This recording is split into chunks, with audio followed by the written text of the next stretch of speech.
As we know that کہ ہماری جو یوتھ ہے بہت زیادہ حرام ریلیشن میں انوالو ہے، اور جو ان کی جو سب سے بڑی وجہ ہے جو میں سمجھتی ہوں دیٹ از کہ انہیں محرم نان محرم کا کنسیپٹ نہیں کلیئر ہے، حلال حرام کا کنسیپٹ نہیں کلیئر ہے، اور ایون انہیں اپنی ویلیوز اکارڈنگ ٹو دین دنیا انہیں اپنی ویلیوز ہی نہیں پتہ ہے، اسی وجہ سے وہ خود کو اتنا زیادہ ڈی ویلیو کر رہے ہیں۔ اور جنہیں پتہ بھی ہے لٹرلی 100 بہانے ہیں ان کے پاس بھی that we are just friend ہے نا، غلط سمجھ رہی ہیں، ہم لوگ تو بہن بھائی ہیں جی، مطلب آپ اپنی بہن کو گھر میں ٹائم نہیں دے رہے ہیں، اس کے ساتھ آپ اتنی بدتمیزی سے بول رہے ہیں، ماں کو آپ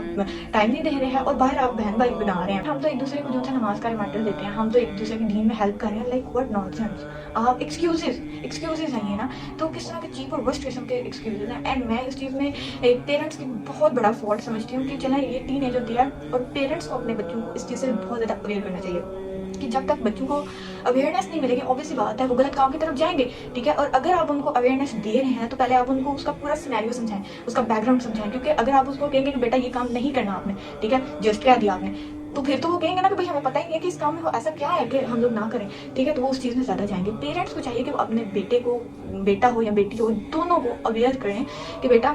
یہ آپ کی ٹین ایج ہے، اس کے اندر آپ کے ساتھ بہت سے پرابلمس ہوں گے، چیزیں ہوں گی، آپ نے اس کو ایسے ایسے ہینڈل اپ کرنا ہے تاکہ آپ کے بچے جو ہیں ان چیزوں سے بچ سکیں۔ اور پیرنٹس کا ہی سب سے زیادہ میں تو سمجھتی ہوں کہ قصور ہے کہ جنہوں نے اویئر نہیں کیا، اینڈ اس چیز میں لڑکیاں بہت زیادہ انوالو ہیں، بیکاز آئی تھنک لڑکیاں جو ہیں نا ایموشنلی بہت زیادہ ویک ہوتی ہیں، اور اس لیے وہ ان چیزوں میں بہت زیادہ جلدی انڈلج ہو جاتی ہیں، ان کو یہ نہیں پتا ہوتا کہ ایک مرد کی ذہنیت کتنی غلیظ قسم کی ہے نا، ایون کہ جو ان سے آپ سے سن فرمایا نا کہ جب دو نامحرم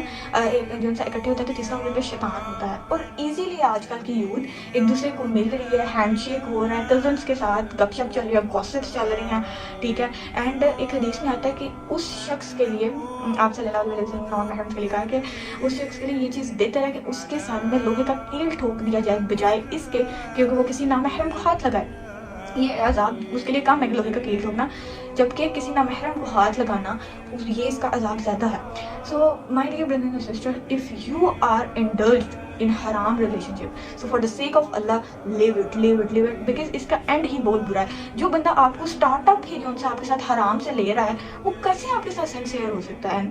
جو اللہ تعالیٰ کی لمیٹیشنز کو کراس کر رہا ہے، اللہ تعالیٰ کے ساتھ سنسیئر نہیں ہے، جو اس کا ظاہر بھی دیکھ رہا ہے باطن بھی دیکھ رہا ہے، ہر ٹائم اس کے ساتھ ہے، اس کے ساتھ سنسیئر نہیں ہے، تو کیا آپ کو لگتا ہے کہ وہ اتنی جو ان سے میلوں دور بیٹھ کے آپ کے ساتھ سنسیئر ہوگا؟ اگر آپ کو ایسا لگتا ہے تو بہت بڑی غلط فہمی ہے آپ کی، ایسا کچھ بھی نہیں ہے، ایسے لوگ کبھی بھی سنسیئر نہیں ہو سکتے آپ کے ساتھ، جو اپنے پیرنٹس کے ساتھ سنسیئر نہیں، اللہ تعالیٰ کے ساتھ سنسیئر نہیں، because if a person is obedient to اللہ سبحانہ و تعالیٰ ہی اور she is definitely obedient to you, and believe me جو بندہ اللہ کے لیے حرام کو چھوڑتا ہے، کسی گناہ کو چھوڑتا ہے، تو اللہ تعالیٰ اس کو اس کا بہت زیادہ بیسٹ دیتا ہے، بہت زیادہ بیسٹ وجہ دیتا ہے، انشاءاللہ آپ کو بھی ملے گا، but for the sake of اللہ اس نیت سے آپ اس چیز کو کوئٹ کریں، بیکاز اٹس حرام، حرام اینڈ حرام۔